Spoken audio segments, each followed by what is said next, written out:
அனைவருக்கும் வணக்கம்.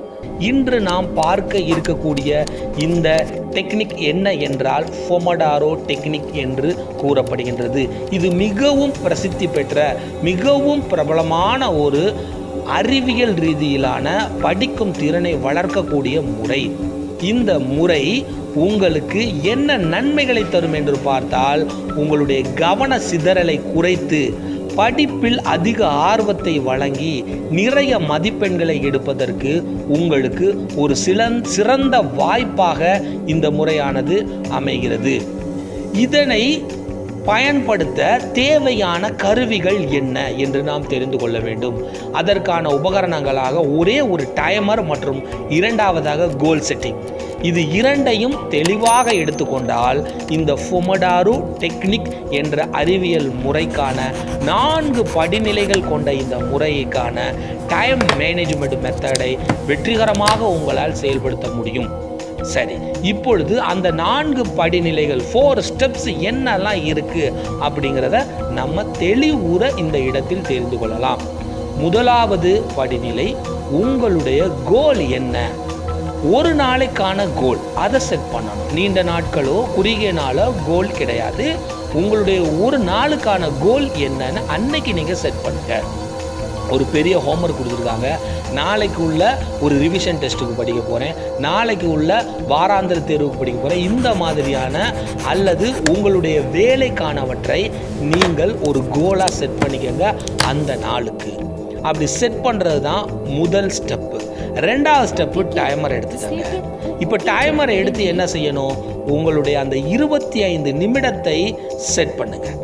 25 நிமிடம் செட் பண்ண உடனே கவனம் குறையாமல் நீங்கள் படிக்க ஆரம்பியுங்கள்.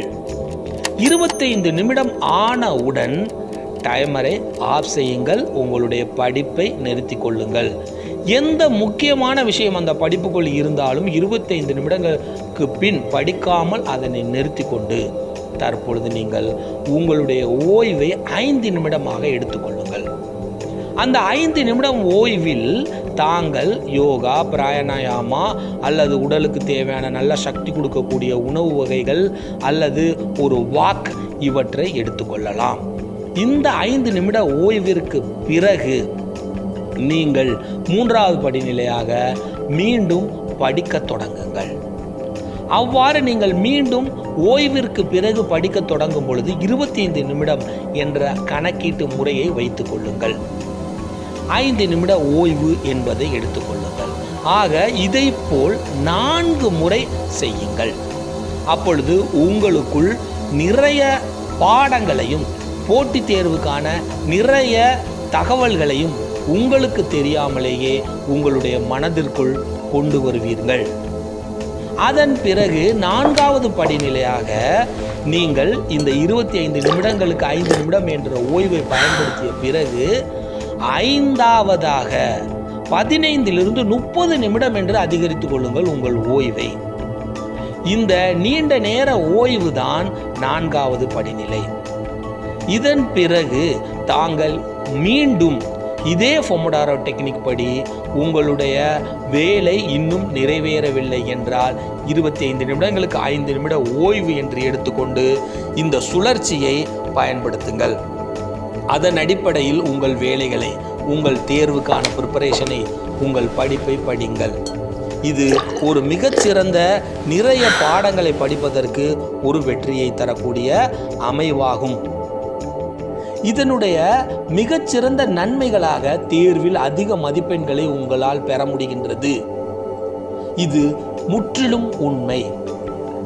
அதே போல இந்த நீண்ட நேர உங்களுடைய சுழற்சி உங்களுக்கு தேவையில்லாத, அதாவது நல்ல ஓய்வு அதன் பின் உங்களுடைய படிப்பு என்ற நிலையில் எடுக்கும் பொழுது நீங்கள் ஒரு தேவையில்லாத மனக்கவலையிலிருந்து விலகுகிறீர்கள், நல்ல முறையில் படிக்கின்றீர்கள். இது கவனத்தை மேம்படுத்துகின்றது, அதே போல மன அழுத்தத்தை குறைக்கின்றது மற்றும் இலக்குகளை அடைய பயன்படுகின்றது. இதனை பயன்படுத்துங்கள். சிலர் 25 நிமிடங்கள் போதாது என்று நினைத்தால் 25 நிமிடங்களுக்கு 5 நிமிட ஓய்வு என்பதை நீங்கள் 50 நிமிடமாக எடுத்துக்கொண்டு 10 நிமிடம் 15 நிமிடம் ஓய்வு என்று அமைத்து கொண்டு 4 சுழற்சிகளாக இதனை பயன்படுத்தியும் படிக்கலாம். அதன் அடிப்படையில் 4 சுழற்சிகளுக்கு பிறகான 5வது சுழற்சிக்கு 10 நிமிட 15 நிமிட ஓய்வை காட்டிலும் அதிகமான ஓய்வாக 30 45 நிமிட ஓய்வெடுத்து மீண்டும் உங்களுடைய வேலையை படிப்பை தொடங்கலாம். இது ஒரு சிறந்த முறையாகும். இதனை பயன்படுத்தி உங்களுடைய தேர்வுக்கு நீங்கள் தயாராக நாளைய சரித்திரத்தின் சேனல் மூலமாக உங்களை வாழ்த்துகிறேன். மீண்டும் உங்களை ஒரு நல்ல வீடியோவில் சந்திக்கிறேன். இந்த வீடியோ தகவல்கள் பிடித்திருந்தால் ஷேர் செய்யுங்க, கமெண்ட் பண்ணுங்கள், சப்ஸ்கிரைப் பண்ணுங்கள். அதே போல் வேறு ஏதேனும் அறிவியல் முறைகளை பற்றி படிப்பிற்காக தெரிந்து கொள்ள வேண்டும் என்றாலும் வேறு எந்த தகவல்களுக்காகவும் தங்களுடைய கேள்விகளை கமெண்டில் பதிவு செய்யுங்கள். உடனடியாக அது சம்பந்தமான தகவல்கள் கிடைக்கும். நன்றி.